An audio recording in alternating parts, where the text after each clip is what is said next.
여러분, 이 남전도회라는 말이 들어가면 남자 전도회라는 말이거든요. 여전도회가 들어가면 여자 전도회라는 거거든요. 그러면 전도회라는 말은 전도하는 모임이라는, 전도하는 회라는 거잖아요. 그런데 한국 교회에서 이제 남전도회, 여전도회 기간별로 이렇게 많이들 구성을 해두고 있는데, 전도하러 가는 경우를 거의 보지 못했어요.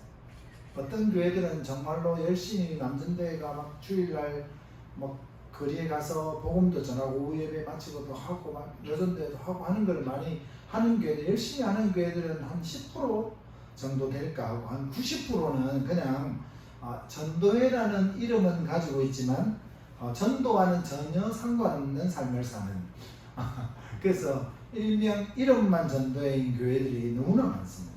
그러나 우리 위중교회는 오늘 말씀을 통해서 남녀 전도회가 정말로 전도하고 그리고 복음을 위해서 살아가는 그러한 전도회가 되면 좋겠다라는 그 말씀 속에 오늘 함께 이 말씀을 생각해 보려고 합니다.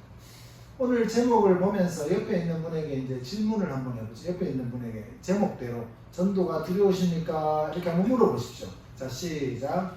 전도가 두려우십니까? 어떻습니까? 두렵습니까? 전도가 두려운 분도 계실 겁니다. 근데 왜 전도가 두려울까요?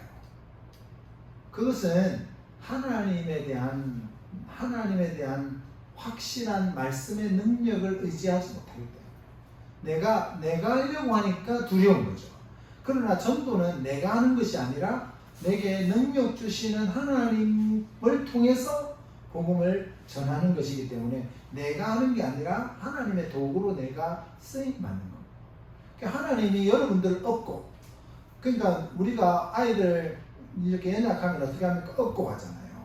그러면 아무리 뭐 개가 옆에 무서운 개가 지나가고 어떤 그 길거리에 자기보다 힘센 애가 괴롭히던 애가 있어도 아빠가 업고 가면 그 아이는 안전한 거예요.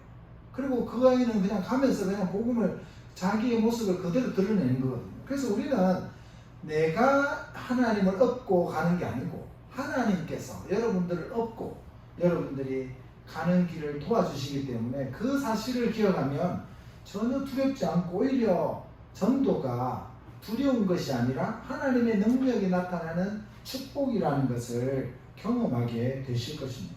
그래서 오늘 본문 31절 말씀 우리 함께 다시 한번 읽어볼까요? 빌기를 당하네 모인 곳이 진동하더니 우리가 다 성령이 충만하여 담대히 하나님의 말씀을 전하니라. 여러분, 본문에 이런 현상이 왜 일어났습니까?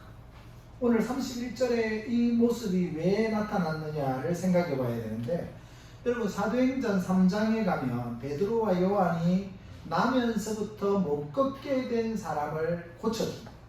근데 문제는 그들이 그 병자를 고쳤다는 것이 문제가 아니라 그 병자를 고치면서 뭐라고 말했느냐면 예수님의 이름으로 고친 거예요.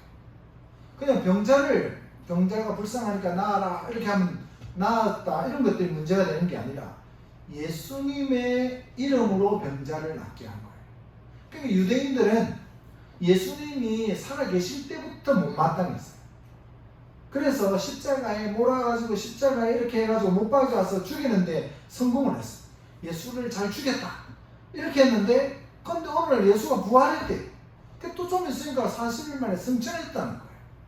근데 좀 못마땅하긴 하지만 이제 40일 뒤에 승천했으니까 예수님을 안 봐도 되잖아요.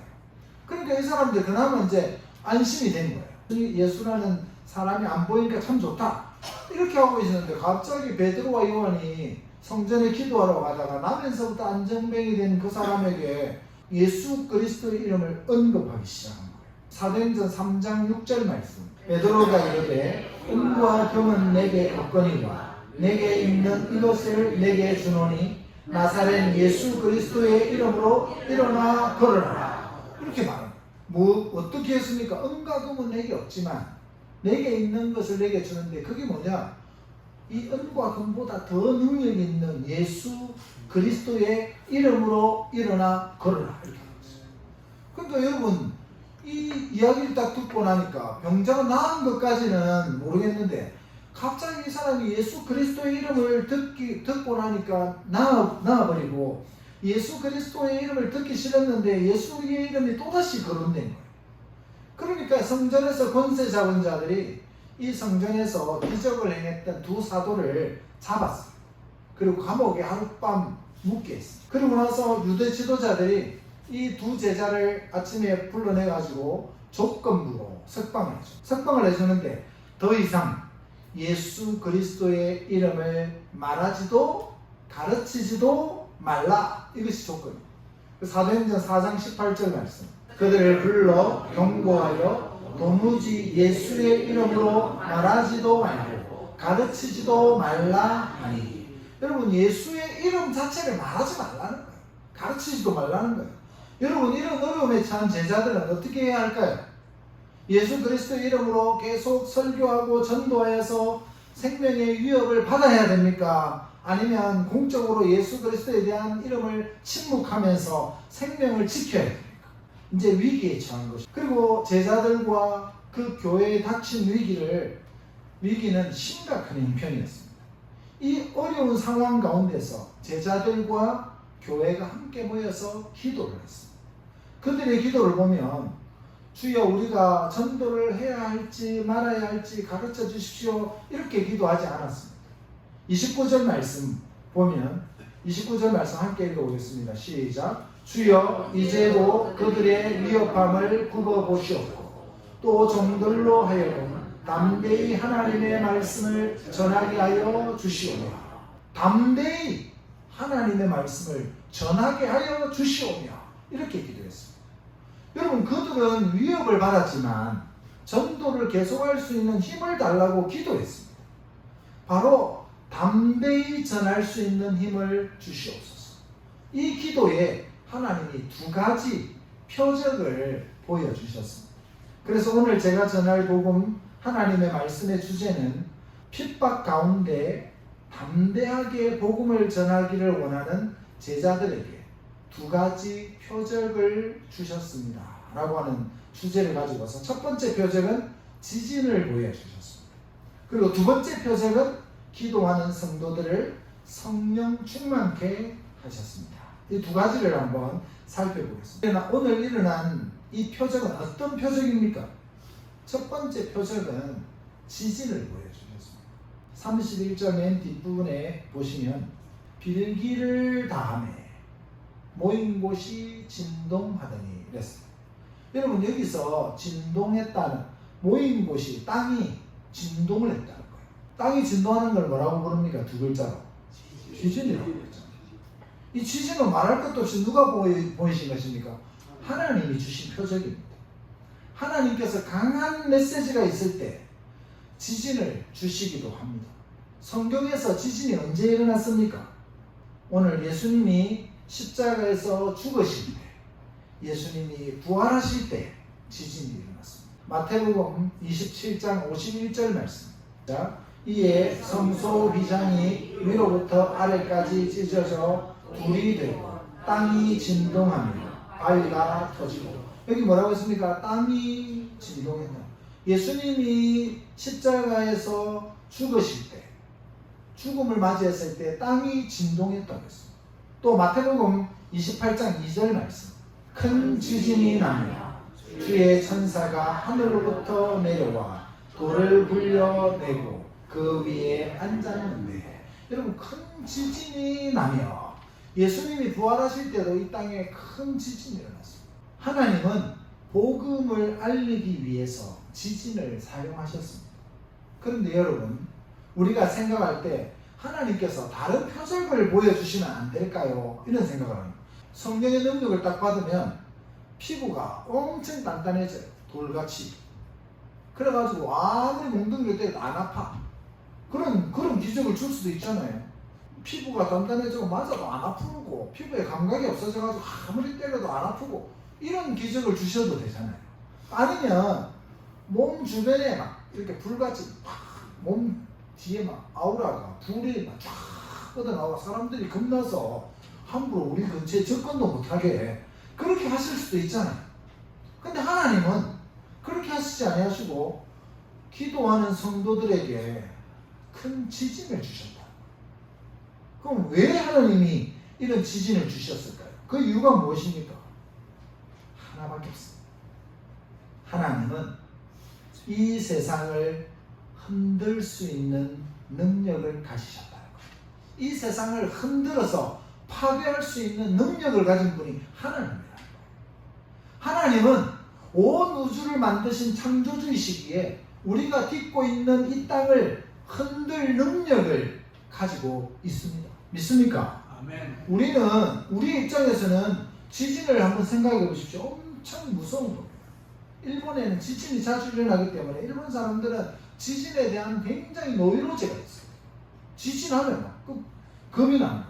근데 여러분, 우리가 살고 있는 이 기반 자체가 흔들리면 사람이 제대로 살 수 있습니까?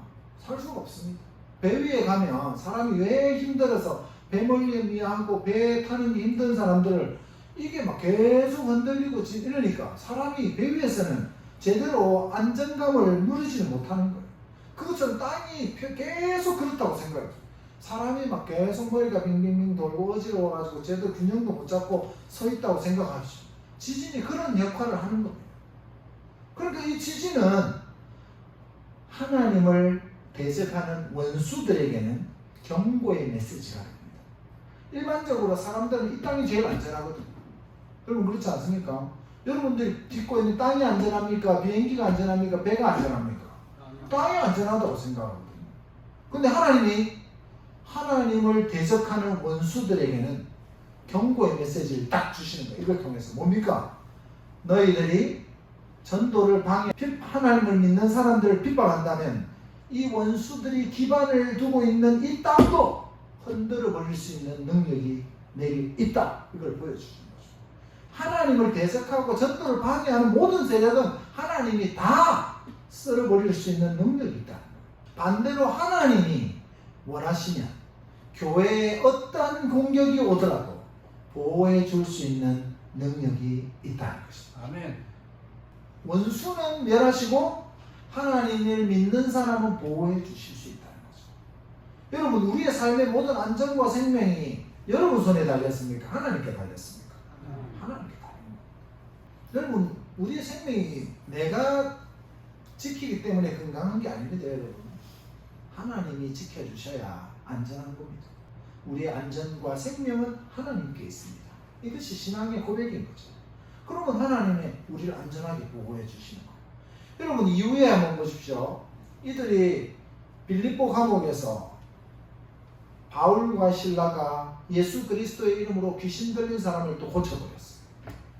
바울과 실라가 가니까 막 귀신 들린 사람이 따라오면서 막 뭐라 하니까 바울과 실라가 나사렛 예수의 이름으로 물러가라 이래가지고 딱 정리해버린 거예요. 또 누구의 이름이 나왔습니까? 예수님의 이름이 또 나와버린 거예요. 그러니까 사도행전은 누구의 이름이 나온다고요? 예수님의 이름이 나오는 거예요. 그래서 사도행전은 성령 행전이라고도 하지만 사도행전은 예수 그리스도의 행전이라고 합니다. 예수의 이름으로 다 역사가 일어나는 거예요. 그래서 사도행전 16장 18절 말씀 우리 함께 한번 읽어보겠습니다.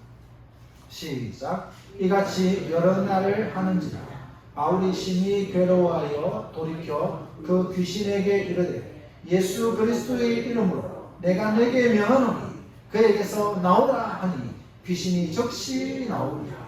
여기서 예수님의 이름으로 바로 어떻게 했습니까? 고쳐버렸어요. 그러니까 이 사람들이 감옥에 갇혔습니다. 사도행전 16장 26절 말씀 시작. 이에 갑자기 큰 지진이 나서 옥토가 움직이고 문이 곧 다 열리며 모든 사람의 매인 것이 다 벗어진지라. 여러분 너무 신기하지 않습니까? 지진이 나왔죠. 근데 지진이 나왔는데 어떤 지진이 났습니까? 근데 여러분 한번 보십시오. 큰 지진이 났는데 옥터가 움직였죠. 옥의 터가 움직였죠. 땅이 움직였는데 희한한 거는 문이 곧 다 열려. 문이 땅이 흔들리니까 문이 열릴 수 있죠. 근데 모든 사람의 매인 것이 다 벗어진지라. 쇠사슬을 묶어놨는데 지진이 났는데 쇠사슬이 풀린 거예요. 그런 일은 쉽지 않잖아요. 지진이 났다고 해서 문이 안 맞아 덜컹덜컹하니까 문은 열릴 수 있는데 쇠사슬을 수갑을 채 않았는데 지진 났더니 수갑이 풀렸더라. 이런 일은 거의 없거든요. 근데 오늘 뭐라고 했습니까? 모든 사람의 메인 것이 벗어진 거예요. 나오죠? 근데 아주 이건 뭡니까? 정교하게 계산된 지진. 하나님이 하신 거예요. 하나님이 문도 여시고 쇠사슬도 풀어버리신 거예요. 두 사람의 쇠사슬이 풀리고 문이 열리고 놀라운 것들은 또 지진이 이렇게 막 문이 열리고 쇠사슬이 풀릴 정도면 지붕이 내려앉을 수도 있는데 지진이 나면 근데 또 지붕은 내려앉지 않았어요. 하나님께서 제자들을 해방시키시고 그들을 죽지 않게 하셨습니다. 지진은 죽음 같은 거잖아요. 지진이 막 나면 사람이 죽을까 봐 두려워하거든요. 근데 하나님이 사용하시면 살리는 도구가 되기도 한다는 거예요. 지진은 죽음과 같은데 살리는 도구가 됩니다. 우리 사무엘상 2장 6절 말씀. 여호와는 죽이기도 하시고 살리기도 하시며 수월에 내리기도 하시고 거기에서 올리기도 하시는도다. 여호와는 죽이기도 하시고 살리기도 하시는 거예요. 한나가 죽은 자처럼 아이도 없이 죽은 자처럼 그렇게 하나님 앞에 와서 호소했더니 그리고 분인나와 그 자녀들은 살아있는 사람처럼 그렇게 했더니 그리고 엘리와 그 가족들은 엘리의 두 아들들과 그들은 막 살아있는 사람처럼 그렇게 제사장으로서의 역할을 감당했는데 하나님이 한나는 살리시고 그 다음에 엘리의 가문은 죽이시고 여호와는 죽이기도 하시고 살리기도 하십니다. 믿습니까? 우리 옆에 있는 분에게 이렇게 인사합시다. 하나님은 살리기도 하시고 죽이기도 하십니다. 죽고 싶습니까?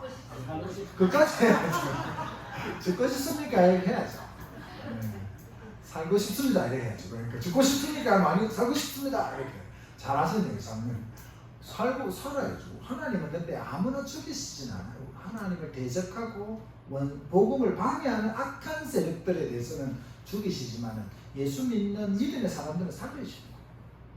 여러분 복음 전파를 위해서 하나님은 지진도 사용하셨습니다. 물론 하나님께서 주의 백성들을 구원하시기 위해서 항상 지진을 사용하시지는 않습니다. 그러나 지진이 항상 반복되진 않지만 이 사건 사도행전에 나오는 지진의 여러 가지 사건들을 보면서 우리에게 뭘 말씀하고 계십니까? 하나님은 우리가 복음을 전할 때 성도들을 지키시고 보호하실 능력이 하나님께 있다. 이걸 보여주십니다. 성경은 여러 번 계속 반복되지 않아도 이 사건 하나로 하나님은 우리를 지키실 능력이 있구나. 그래서 우리는 두려워하지 않고 담대하게 복음을 전해야 되겠구나 라고 하는 자신감을 얻게 된다는 것입니다. 여러분 지진을 일으키셔서 복음을 전하는 주의 백성을 지키시고 보호하시는 하나님이 우리의 하나님이심을 믿고 담대하게 복음을 전하실 수 있기를 축복합니다. 두 번째 표적은 기도하는 성도들을 성령 충만케 했습니다. 31절 후반부를 보시면 무리가 다 성령이 충만하여 무리가 다 성령이 충만했다. 지진이 났는데 또 두 번째 표적이 뭐냐면 성령 충만일 거예요. 여러분 교회가 성령 충만하지 못해서 성령 충만을 주는 게 아닙니다. 8절 말씀을 보시면 베드로가 성령에 충만하여 복음을 전했다고 했습니다. 여러분 성령 충만하게 하신 것은 성령님께서 교회를 계속해서 지키고 계신다는 것을 보여주는 거예요. 내가 너를 버린 것이 아니고 성령이 함께 하시 충만하다는 걸 성령이 함께 계시는 거잖아요. 하나님이 우리와 함께 계시는 걸 네 글자로 뭐라고 한다고 했습니까? 하나님이 우리와 함께 계시는 걸 네 글자로 임마누엘이잖아요. 그러니까 지금 이 고통당하고 있는 자들에게 하나님이 너희와 함께 계신다는 걸 보여주는 사건이 뭡니까? 성령 충만인 거지. 그래서 예루살렘 교회는 예수 그리스도의 이름으로 전도하는 것을 포기하지 않았습니다. 그래서 그들은 전도할 때 담대하게 전하게 해달라고 기도했습니다. 하나님은 그 기도에 대해서 어떻게 응답하셨습니까? 성령 충만으로 응답을 해주셨습니다.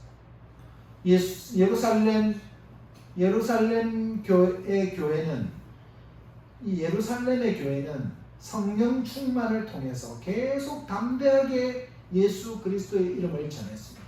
여기서 강조하고 있는 것이 무엇입니까? 전도의 지속성. 전도는 계속돼야 된다는 거예요. 이전에 했던 것처럼 성령 충만함으로 예수 그리스도의 복음을 담대하게 계속 전하라는 것입니다. 여기서 담대함이라는 말은 불신자들에게 복음을 전하는데 필요한 담대함을 말하는 거예요. 여러분, 전도할 때 제일 불편한 게 뭐냐면 그 시선이, 참 우리가 이게 전도하러 가면 참 쓸데없는 짓 한다 이런 표정으로 이렇게 본단 말이에요. 그게 여러분 그런 거 느낀 적 있으십니까? 우리 이웃끼리는 좀 그렇게는 안 할 거예요. 근데 막 이렇게 노방전도를 하면 그런 일들이 있어요.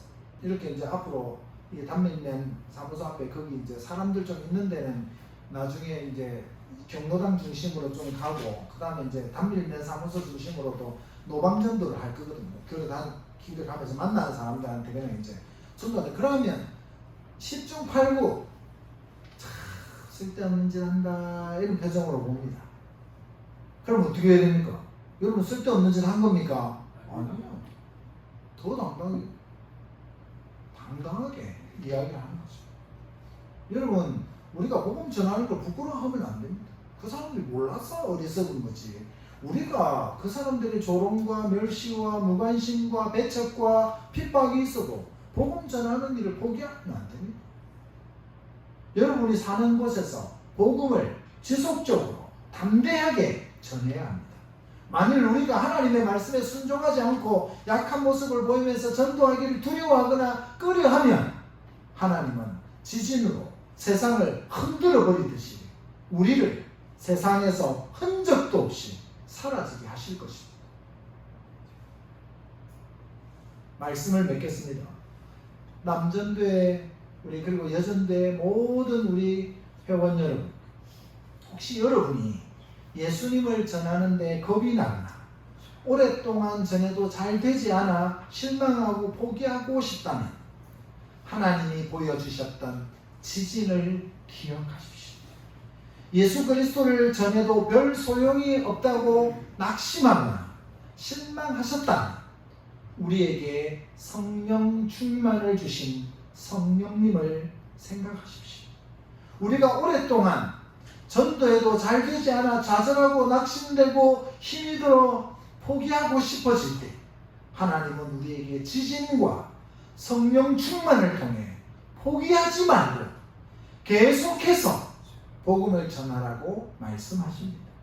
여러분, 세상이 우리를 비난하고 복음에 무관심하고 우리를 배척해도 포기하지 않고 예수 그리스도를 담대하게 전할 수 있도록 성령 충만케 해달라고 기도하면서 전도회의 사명을 잘 감당하는 우리 남전도회, 우리 여전도회, 우리 모든 성도님들 되시기를 우리의 구원자 되시는 예수님의 이름으로 축복합니다.